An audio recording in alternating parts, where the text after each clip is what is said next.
नमस्कार, आप सभी का स्वागत है भिलवाड़ा लोकवाणी में। पारिक समाज की सेवा और उसके सहयोग से एक व्यक्ति का जीवन बच गया। अजमेर निवासी राहुल जोशी की पत्नी का निधन टीबी अस्पताल में हो गया था और उसके बाद उसका साथ 11 वर्षीय एक पुत्र भी था। इस परिवार की सूचना जब पारिक समाज को मिली तो पारिक समाज के लोगों द्वारा उस व्यक्ति के लिए बंदोबस्त किया गया और उसे मदद करने की कोशिश की गई। दरअसल राहुल जोशी को रीढ़ की हड्डी में परेशानी थी, जिसके बाद उन्हें जिले के रामसनेही अस्पताल में भर्ती कराया गया, जहां पर समाज द्वारा पैसा इकट्ठा कर उस व्यक्ति का इलाज कराया गया और अब वह पूरी तरह से स्वस्थ है, जिस पर राहुल जोशी ने पूरे पारिक समाज का धन्यवाद ज्ञापित किया है। देखिए भिलवाड़ा लोकवाणी की ये रिपोर्ट। टीबी था और उसको दर्द बहुत ज़्यादा हो रहा था, 2 ही पाँव सुन्न पड़ गए थे, ना वो बैठ सकता था ना सीधा सो सकता था। उसको भर्ती करके दर्द के बढ़िया इंजेक्शन लगवा के बेहोश करके हमने उसका MRI करवाया। उसके बाद में उसकी दादी पारिक समाज के लोगों ने और सेवा संस्थाओं ने एक फंड इकट्ठा करके उसको ऑपरेशन किया गया। उसके रीढ़ की हड्डी में टीबी फैला हुआ था, कुल्ले की हड्डी में भी टीबी था, उसके फेफड़े में भी टीबी है और थोड़े दिन पहले ही उसकी वाइफ की डेथ हुई है टीबी के हिसाब से। हमने उसके समाज संस्था को समझाया कि उसका ऑपरेशन करना जरूरी है। ऑपरेशन करने से उसको अराउंड 70 to 80% तक रिलीफ हो चुका है और आज तक ऑपरेशन किए 10-12 दिन ही हुए हुए उसको। पहले सो नहीं सकता था, बैठ नहीं सकता, आज वो बैठ भी सकता है, सो भी सकता है और आज हमने उसको छुट्टी भी कर रहे हैं। अब हो सकता है बेड में 1 महीना रेस्ट करेगा और टीबी गोली खाएगा 1 साल तक, तो उसको अच्छा खासा इंप्रूवमेंट आ जाएगा और 1 साल के बाद में सर सेटल रहा तो वो चलने के अपना रूटीन काम में भी जा सकेगा वापस से। हम समाज सेवी संस्था का काफ़ी धन्यवाद देते हैं इसको, जो इसके काम के लिए उन्होंने काफ़ी हेल्प की है, उसके इलाज के लिए काफ़ी हेल्प की उसके लिए। एक्चुअल में इसका टीबी का कोर्स तो चलेगा, उसको 1 साल तक चलेगा। उसके 3 जगह पे टीबी आ रहा है, फेफड़े में टीबी भी आ रहा है, रीढ़ की हड्डी जहाँ हमने इसका ऑपरेशन किया वहाँ भी टीबी आ रहा है और उसके काफ़ी पस था, मवाद था, उसको हमने हटाया है और उसके कुल्ले की हड्डी में भी टीबी भी आ रहा है। तो 3 जगह पे टीबी है। उसका ठीक होने में 1 साल तक उसका कोर्स चलेगा। अगर वो दवाई खाता है, पूरी केयर करता है तो 1 महीने से 3 महीने में आपको चल के आ सकता है हमारे पास में। वो अभी की तारीख में उसको कम से कम 70 to 80% तक रिलीफ है वो, और बैठ भी सकता है और खड़े होकर चल भी सकता है। हाँ, डॉक्टर राहुल पारिक पेशेंट का नाम है। मैं doctor Rajendra Dhariwal, neuro surgeon, Ramsnehi hospital में। आज जिस हालत में यहाँ पे आए थे, आपने किस प्रकार से इनकी हेल्प की? ये जिस हालत में आए थे उसके बाद हमने हमारी तरफ से पूरी कोशिश की कि ये सही होकर के यहाँ से जावें और हमने नर्सिंग केयर पूरी अच्छी देने की कोशिश की और छोटी मोटी इनकी प्रॉब्लम को भी हमने सॉल्व करने की कोशिश की। क्या बीमारी थी? इनके स्पाइन में टीबी थी, जिससे चल फिर नहीं सक रहे थे, जिनका कि ऑपरेशन किया गया। पहले में और अब में क्या सुधार है? पहले में काफ़ी सुधार है और ये अपने आप को कंफर्ट अच्छा महसूस कर रहे हैं। आपका नाम? अविनाश व्यास। परिषद द्वारा उनकी मदद की गई है। समाज के व्यक्तियों ने अपना अच्छा योगदान दिया है और उनका तन मन हम तो रोज़ ड्यूटी देते हैं कि भाई उनकी संभालने आते हैं रोज़। आज जो पेशेंट यहाँ पे आए हुए हैं उनके बारे में जानकारी कैसे हुई और क्या हेल्प किया? हाँ साहब, मेरा नाम गोपाल कृष्ण पारिक है। एक्चुअली 30 तारीख की शाम को मेरे पास फ़ोन आया था होटल नटराज से मौसम यास और सुरेंद्र पारिक का। तो यार अपने पारिक समाज का एक बंदा है यहाँ पे होटल में ठहरा हुआ है, वो आर्थिक दृष्टि से भी सही नहीं है, उसकी मिसेज की आज ही डेथ हो गई है। तो मैं 5 मिनट में होटल पहुँच गया। वहाँ जाके देखा तो इसके साथ एक छोटा बच्चा है और इससे नहीं तो चला जाता, नहीं खड़ा हो जाता, नहीं बैठा जाता, बोलने में अड़कड़ाता। ये ऐसे कोहनियों के बल के मेरे से बात किया था और इसने रिक्वेस्ट किया था मेरा केवल MRI करा दो, बाद में तो मैं अपना करवा लूँगा, मेरे पास पैसा बिल्कुल नहीं बचा। फिर हम लोगों ने होटल वाले से रिक्वेस्ट किया तो होटल वाले ने लगभग 16,000 के लगभग था, उन्होंने माफ़ कर दिया। उसके बाद ये समाज वालों से बात किया, अध्यक्ष साहब से, आपसे, कैलाश सभी से बात किया तो बोले ठीक है, इसके अपन यहाँ पैसा लगता है तो पारिक छात्रावास में व्यवस्था कर देते हैं। जब तक तो हम पारिक छात्रावास में लेके आ गए और भोजन की भी वहाँ व्यवस्था करवा दी, भोजन यहाँ बनेगा, यही खाएंगे। फिर MRI के लिए आए तो डॉक्टर साहब से, धारीवाल जी से बात किया तो धारीवाल जी ने मुझे ये बोला कि भाई इसका ऑपरेशन बिना एडमिट के नहीं हो सकता क्योंकि इन्फेक्शन बहुत ज़्यादा है और ये लगभग 45 मिनट लेट नहीं सकता है।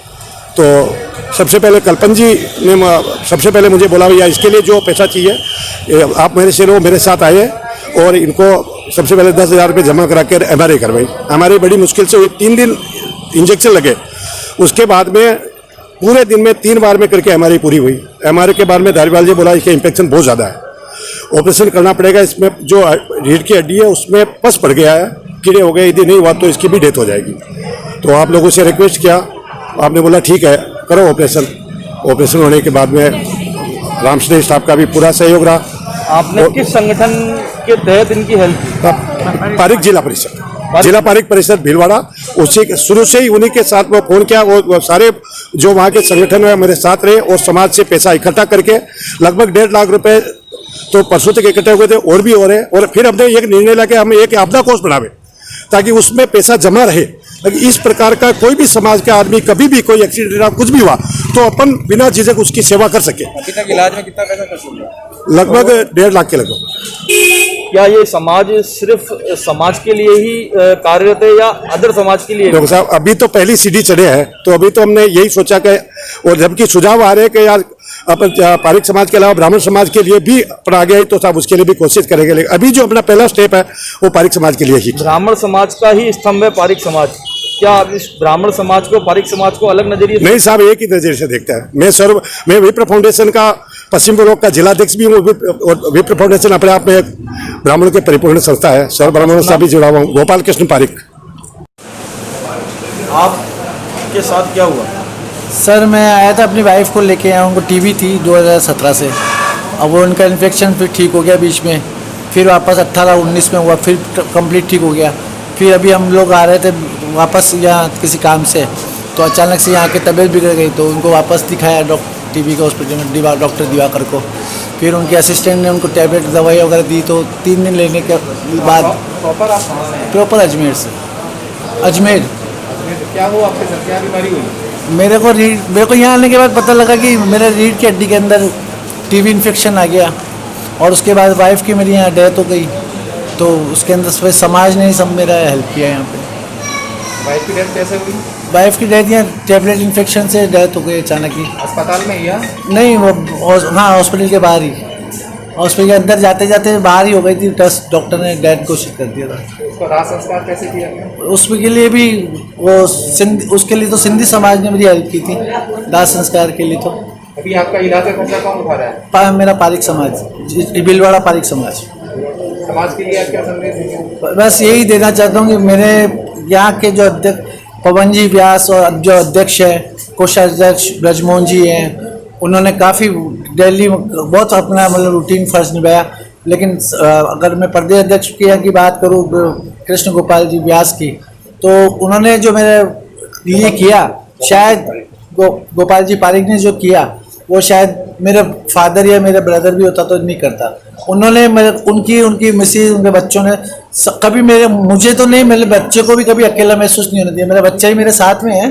ये 11 साल का एक ही लड़का है मेरा, एक ही लड़की है मेरा। और ये इसने पूरा इसको कभी दादा दादी जैसा उसको प्यार दिया, मेरे को बाप जैसा प्यार, भाई जैसा प्यार दिया। मतलब बहुत, ये अगर मैं जिंदगी भर भी अगर देखूं तो मैं इनका एहसान नहीं चुका सकता। अस्पताल प्रशासन ने आपकी कैसे मदद करी?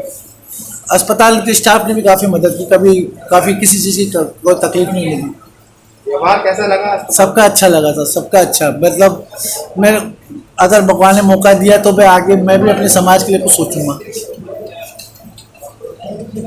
डोनेशन दिया उसके लिए आप क्या कहना चाहते हैं? पारिक समाज बहुत बहुत धन्यवाद सभी का, जिन्होंने भी मेरे बच्चे के बुरे वक्त पे मदद की, और मैं सबको धन्यवाद देना चाहूँगा। Stay updated always with Bhilwara Lokvani News app. हम लाते हैं ब्रेकिंग न्यूज आपके लिए हर दिन।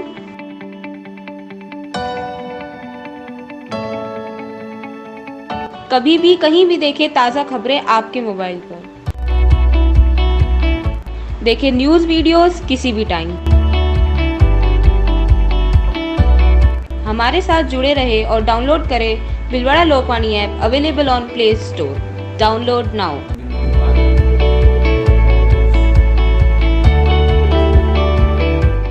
और सब्सक्राइब करना ना भूलें आपका अपना भिलवाड़ा लोकवाणी यूट्यूब चैनल।